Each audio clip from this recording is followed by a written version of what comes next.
Good morning everyone. આગળ જોઈએ આપણે સજીવોનું એક બીજું વિશિષ્ટ લક્ષણ ચયાપચય વિશે. ચયાપચય કે જે આપણા શરીરમાં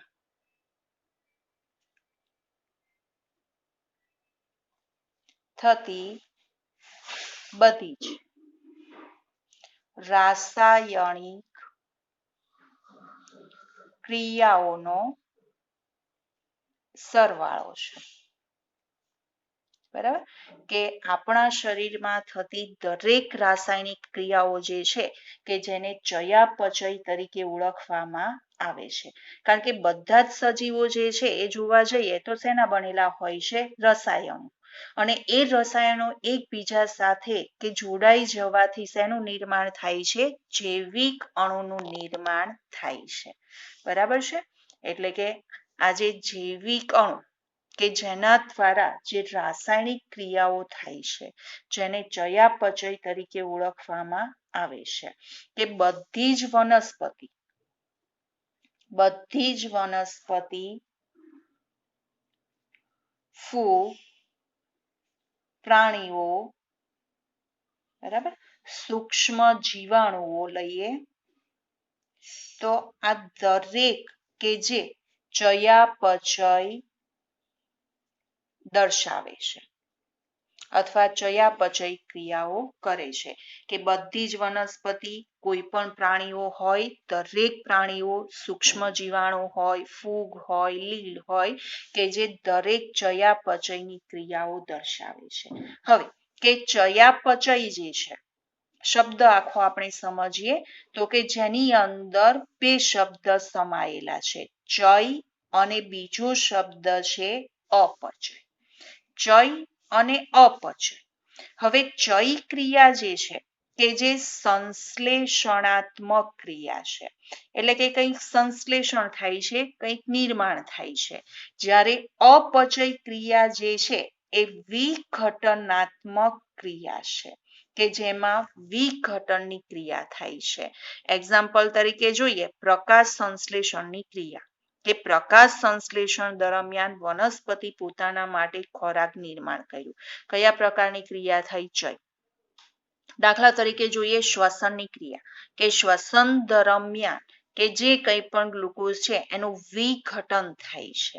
બરાબર, અને એ વિઘટન દ્વારા કે મુક્ત થતી જે ઉર્જા છે કે જેનો આપણે આપણા કાર્યમાં ઉપયોગ કરીએ છીએ. તો શ્વસન કયા પ્રકારની ક્રિયા થઈ? અપચય. એટલે આપણા શરીરની અંદર કે આ ચયાપચયની ક્રિયા સતત જોવા મળે છે. કંઈક સંશ્લેષણ થાય, કંઈક વિઘટન થાય. હવે કે જો અપચય કરતા ચય ક્રિયા જે છે એનું પ્રમાણ વધી જાય તો શું દર્શાવે સજીવો? વૃદ્ધિ. એટલે કે વૃદ્ધિ જે છે એ ચયાપચયની જ ફળશ્રુતિ છે. પણ કે જો અપચયનું પ્રમાણ ચય કરતા વધી જાય છે તો શું દર્શાવશે? શરીર જે છે, કારણ કે આમાં વિઘટન થાય છે, એટલે કે આપણા જે કોષો છે એ ઘસારો અનુભવે છે. બરાબર, આપણી જેમ જેમ વય વધતી જાય તેમ અપચય ક્રિયાનું પ્રમાણ વધતું જાય, જેથી ધીમે ધીમે કોષો, અંગો જે છે એ ઘસારો અનુભવે અને જેથી વૃદ્ધત્વ જોવા મળતું હોય છે. બરાબર છે, તો ચયાપચય. ત્યાર પછીનું લક્ષણ આપણે જોઈએ આગળ, પર્યાવરણ સામેની પ્રતિક્રિયા. પર્યાવરણ સામેની પ્રતિક્રિયા. બરાબર, હવે આપણી જે પરિસ્થિતિ છે કે જેની અનુભૂતિ થાય છે અને એ અનુભૂતિનો આપણે આવિષ્કાર કરવાની ક્ષમતા ધરાવીએ છીએ. બરાબર, કે પર્યાવરણની કંઈ પણ ઉત્તેજના હોય તો એની સામે પ્રતિક્રિયા દર્શાવવી એ દરેક સજીવનું એક લક્ષણ છે. કે સંવેદન અંગો દ્વારા આપણને પર્યાવરણની અનુભૂતિ થાય છે. દરેક સજીવો જે છે કે જે સંવેદન અંગો ધરાવે છે અને આ સંવેદન અંગો દ્વારા પર્યાવરણની અનુભૂતિ કરે છે. દાખલા તરીકે આપણે જોઈએ તો કે આપણને ઠંડી લાગે છે આપણો હાથ કોઈ ગરમ વસ્તુ પર પડે છે, આપણને તરત જ ખ્યાલ આવી જાય કે ભાઈ આ ગરમ છે, આ ઠંડુ છે, એટલે તરત જ આપણે શું કરીએ છીએ એની સામે પ્રતિક્રિયા, કે ગરમ વસ્તુ પર હાથ પડ્યો છે, આપણને સંવેદના થઈ કે ભાઈ વસ્તુ ગરમ છે, તરત જ હાથ હટાવી લઈએ છીએ. અથવા બાહ્ય વાતાવરણની અંદર આજે ખૂબ ઠંડી છે, કે બહાર જઈએ ખૂબ ઠંડી છે તો શું કરીએ છીએ કે ભાઈ ગરમ કપડાઓ પહેરીએ છીએ, એ આપણી શું થાય પર્યાવરણ સામેની પ્રતિક્રિયા થઈ. બરાબર છે. ખૂબ ગરમી છે, બહુ ગરમી લાગે છે તો શું કરીએ છીએ આપણે કુલર અથવા એસી શરૂ કરીએ છીએ, ઠંડુ ખાઈએ છીએ, બરાબર, એ પર્યાવરણ સામેની પ્રતિક્રિયા છે. એટલે આપણે સંવેદીય અંગો દ્વારા એ પર્યાવરણમાં જે કંઈ પણ પ્રકાશ, પાણી, તાપમાન જે કંઈ પણ છે એની સામે પ્રતિક્રિયા દર્શાવી શકીએ છીએ.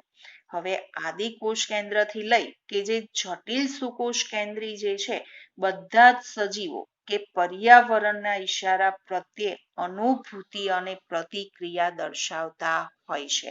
આપણે જોઈ ગયા બે કોષો વિશે, આદિકોષ કેન્દ્રી સજીવો, બરાબર, જે જીવાણુ બેક્ટેરિયા ધરાવે છે. એ ઉપરાંત જોઈએ તો કે સુકોષ કેન્દ્રી સજીવો છે, કે સજીવો આદિકોષ કેન્દ્રી હોય કે સુકોષ કેન્દ્રી હોય, દરેક પ્રકારના સજીવો જે છે કે જે પર્યાવરણમાં જે કંઈ પણ ફેરફાર થાય છે એની પ્રત્યે અનુભૂતિ અને પ્રતિક્રિયા દર્શાવતા હોય છે. બરાબર છે. આગળ જોઈએ પાંચમો જે વિશિષ્ટ લક્ષણ છે સજીવો, એ છે સભાનતા. સભાનતા, કે દરેક સજીવો જે છે કે પોતાની આસપાસના પર્યાવરણથી જાગૃત હોય છે, કે જે પોતાની આસપાસના પર્યાવરણથી જાગૃત હોય છે. બરાબર. માનવી એકમાત્ર એવું સજીવ છે કે જે આપમેળે જાગૃતતા ધરાવે છે.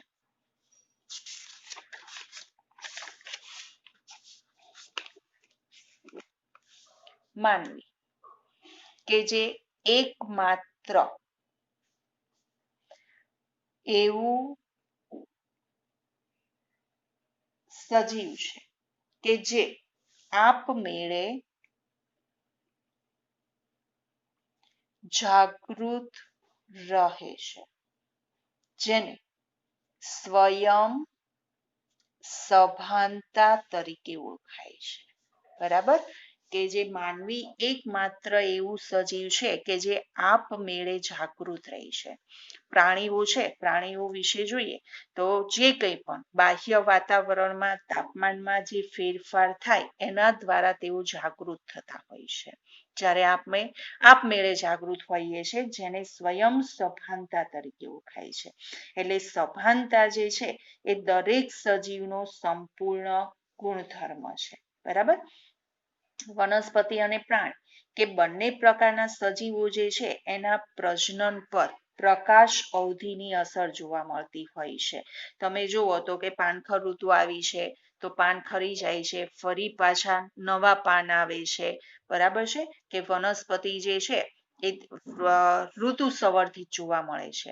હવે આપણે આંબો છે તો આંબા ઉપર જોઈએ તો 12 મહિના કેરી આવે છે? નથી આવતી, ઋતુ પ્રમાણે જ આવે છે. બરાબર છે, કે ભાઈ ઉનાળા દરમિયાન જ જોવા મળે છે. અમુક જે ફ્રૂટ છે કે ભાઈ ઋતુ સંવર્ધિત, કે સફરજન છે તો એ ક્યારે વધુ મળે છે કે હા શિયાળાની અંદર, કારણ કે શિયાળામાં જ થાય છે. તો આમ વનસ્પતિ જે છે એ ઋતુ સંવર્ધિત, કે જેના પ્રજનન પર પ્રકાશ અવધિ, પ્રકાશના સમયગાળાની અસર જોવા મળતી હોય છે. બરાબર.